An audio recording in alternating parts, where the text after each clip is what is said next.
नमस्कार, आप देख रहे हैं प्राइम टीवी। मैं हूं आपके साथ अब्दुल करीम। खबरों की शुरुआत करेंगे।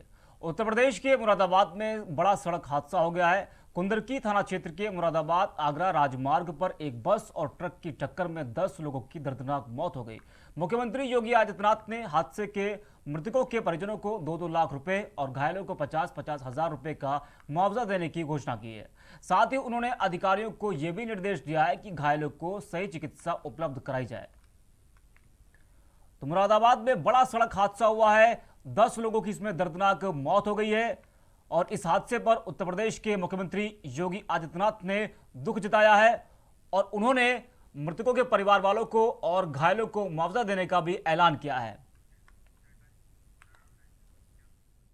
खबरों में आगे बढ़ते हैं। औरैया में प्राथमिक विद्यालय व दिव्यांग सेंटर का डीएम ने औचक निरीक्षण किया है, जिसमें उन्होंने दिए गए बजट के अनुरूप काम की व्यवस्थाओं का जायजा लिया। इस दौरान उन्होंने विद्यालय प्रधानाध्यापक व केंद्र संचालक को जरूरी दिशा निर्देश भी दिए हैं। निरीक्षण के समय उनके साथ जिला बेसिक शिक्षा अधिकारी भी मौजूद रहे और डीएम ने कहा कि दिव्यांग बच्चे शिक्षा प्राप्त करने के लिए आते हैं, इसलिए यहां पर एक पार्क भी बनाया जा सकता है और इसी के साथ विद्यालय संचालक को पार्क बनाए जाने के निर्देश दिए गए हैं।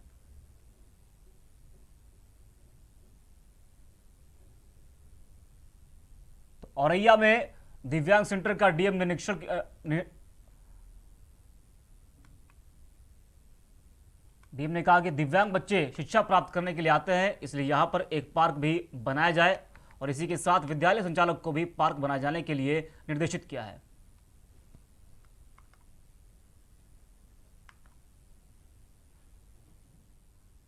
प्राथमिक विद्यालय और साथ में जो विकलांगों का दिव्यांगों का एएनसी सेंटर है उसका निरीक्षण किया गया। यहाँ पे निरीक्षण में जो हमारे क्रिटिकल गैप से जो पहले कार्य कराए गए थे उनकी गुणवत्ता की जांच की गई है। इसके अलावा जो अन्य ज़रूरतें हैं इस विद्यालय की उन पे भी विचार किया गया है। एक यहाँ पे छोटा सा मिनी पार्क डेवलप हो सकता है, क्योंकि बच्चे आते हैं यहाँ पे, स्कूल के भी बच्चे आते हैं और हमारे दिव्यांग बच्चे भी आते हैं, उनके लिए एक मिनी पार्क यहाँ पे डेवलप हो सकता है और बाकी जो सुविधाएं हैं उसको अभी इम्प्रूवमेंट किया जाएगा। दूसरे जिलों की तरह आजमगढ़ में भी कोरोना का वैक्सीनेशन जारी है, लेकिन यहां पर कोरोना के नियमों का सही तरीके से पालन नहीं हो रहा है। जानकारी मिली कि महिला अस्पताल में एक आम आदमी ने कोरोना का टीका लगवा लिया और उसके बाद सोशल मीडिया पर प्रमाण पत्र भी वायरल कर दिया है। इस बात की जानकारी मिलते ही स्वास्थ्य विभाग में हड़कंप मच गया। थोड़ी देर बाद ही मामले में जांच के आदेश भी दे दिए गए हैं और दोषी के खिलाफ कड़ी कार्रवाई की बात कही जा रही है। इस मामले में सीएमएस अमिता अग्रवाल का कहना है कि व्यक्ति खुद को अस्पताल का स्टाफ बता रहा है और जांच के तहत आगे की कार्रवाई की जाएगी।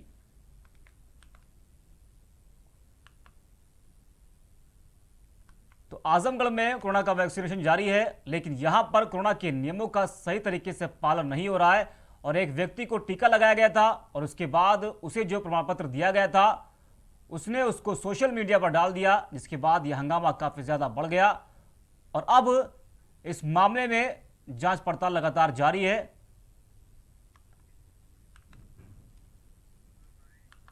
2 बजे तक हमारे यहाँ 86 लोगों को लग चुका है और कुछ लोग ऐसे हैं कि उनका जैसे किसी कोई आईडी अपनी दूसरी लेके चला आया है या मोबाइल का सिम ही बदल दिया है, तो मोबाइल नंबर नहीं मिल रहा, आईडी नहीं मिल रहा, तो हम लोग क्या करें? उन लोग को रोक के रखा हुआ, अगर कोई उपाय निकलता है तो लगवाया जाएगा, नहीं तो वापस जाएंगे। अच्छा मैडम, कुछ अनियमितताएं भी पाई गई हैं कोविड वैक्सीनेशन में, कुछ अननोन लोग भी लगवा लिए हैं जो स्वास्थ्यकर्मी नहीं हैं। आज एक भी नहीं लगवाया गया, अननोन लोग कोई नहीं। खबरों में आगे बढ़ते हैं। अधिकारियों के भ्रष्टाचार की पोल खोलने वाले भाजपा विधायक देवमणि द्विवेदी एक बार फिर से चर्चा में है। एक वीडियो के जरिए विधायक ने जनसंख्या नियंत्रण कानून लागू किए जाने की मांग की है। बता दें कि देवमणि द्विवेदी सुल्तानपुर की लंबुआ विधानसभा से विधायक हैं और जनसंख्या नियंत्रण कानून को लेकर वो पहले ही पत्र दे चुके हैं। इसी के साथ आगे उन्होंने ये भी कहा कि बेटा बेटी सब एक समान है, ऐसे में जनसंख्या नियंत्रण को लेकर कड़े कानून की आवश्यकता है। अधिकारियों के भ्रष्टाचार की पोल खोलने वाले भाजपा विधायक देवमणि द्विवेदी एक बार फिर से चर्चा में आ गए हैं और इस बार वीडियो के जरिए विधायक ने जनसंख्या नियंत्रण कानून लागू किए जाने की मांग उठाई है। और देवमणि द्विवेदी सुल्तानपुर की लंबुआ विधानसभा से विधायक हैं और अब उन्होंने जनसंख्या नियंत्रण कानून को लेकर वो पहले ही पत्र दे चुके थे, अब फिर उन्होंने मांग उठाई है। और इसी के साथ आगे उन्होंने ये भी कहा कि बेटा बेटी सभी एक समान है और ऐसे में जनसंख्या नियंत्रण को लेकर बड़े कानून की आवश्यकता है।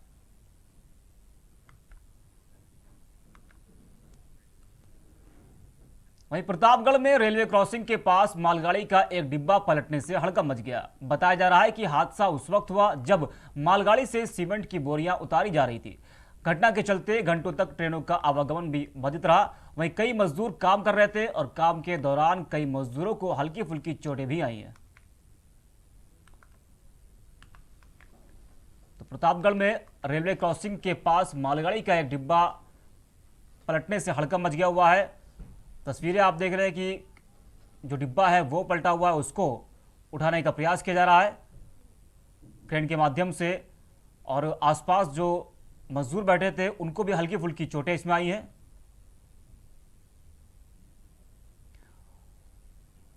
मालगाड़ी का डिब्बा पलटा कैसे है, क्या वजह है, फिलहाल ये तो जांच का विषय है और उसके बाद ही मालूम पड़ पाएगा कि आखिर किस तरह से कहां चूक हुई और कैसे जो डिब्बा है वो पटरी से नीचे उतर आया।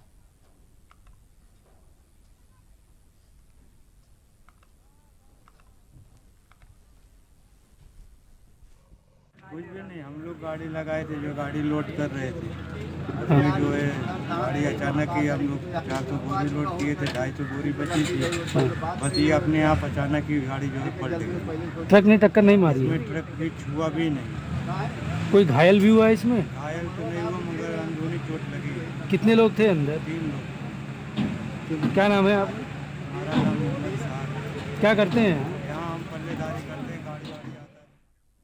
वहीं कन्नौज में ट्रक से तेज रफ्तार कार की जोरदार टक्कर हो गई और इस टक्कर में 3 लोगों की मौत हो गई जबकि एक गंभीर रूप से घायल हो गया है। बताया जा रहा है कि घने कोहरे की वजह से यह बड़ा हादसा हो गया है। फिलहाल राहगीरों ने पुलिस को घटना की जानकारी दी है और घायल को इलाज के लिए अस्पताल में भर्ती करा दिया गया है।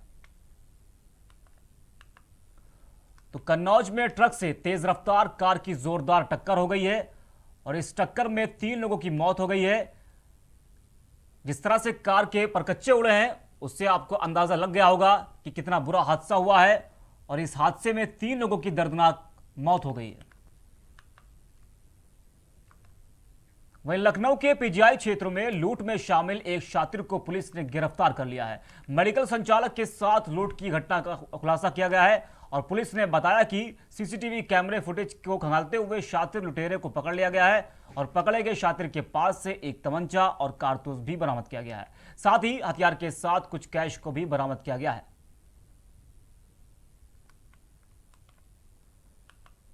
तो लखनऊ के पीजीआई क्षेत्र में लूट में शामिल एक शातिर को पुलिस ने गिरफ्तार कर लिया है और मेडिकल संचालक के साथ लूट की घटना का खुलासा पुलिस ने कर दिया है और इस खुलासे में पुलिस ने तमाम चीज़ों को बरामद किया है।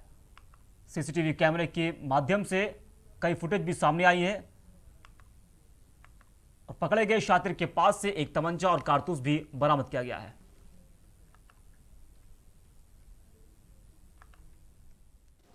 दिनांक 27 तारीख को थाना पीजीआई क्षेत्र में देर रात एक घटना हुई थी जहां एक मेडिकल संचालक के साथ लूट की गई थी। उनके पैसे से भरे बैग को छीन लिया गया था। इसमें लगभग लाख रुपए थे। इस घटना के तत्काल बाद पुलिस सक्रिय हो गई। सूचना मिलते ही कई टीम्स इस कार्य पर लग गई थी। 29 तारीख को पीजीआई थाने की टीम को इसमें सफलता मिली। एक मुखबिर सूचना के प्राप्त होने के बाद एक व्यक्ति जिसका नाम आनंद रावत है, इस व्यक्ति के बारे में पता चला कि ये लड़का इस लूट में शामिल था।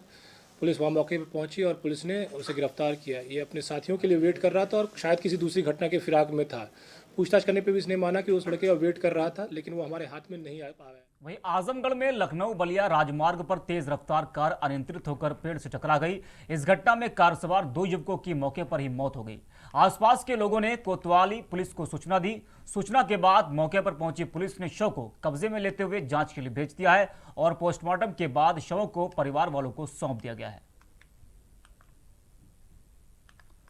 तो आजमगढ़ में भी लखनऊ बलिया राजमार्ग पर तेज रफ्तार कार अनियंत्रित होकर पेड़ से टकरा गई और इस घटना में कार सवार 2 युवकों की मौके पर ही मौत हो गई है।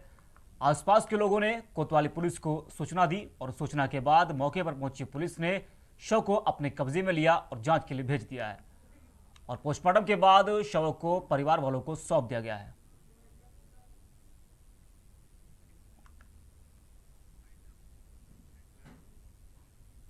फिलहाल के लिए खबरों में इतना ही। देश और दुनिया की तमाम बड़ी खबरों के लिए देखते रहिए प्राइम टीवी।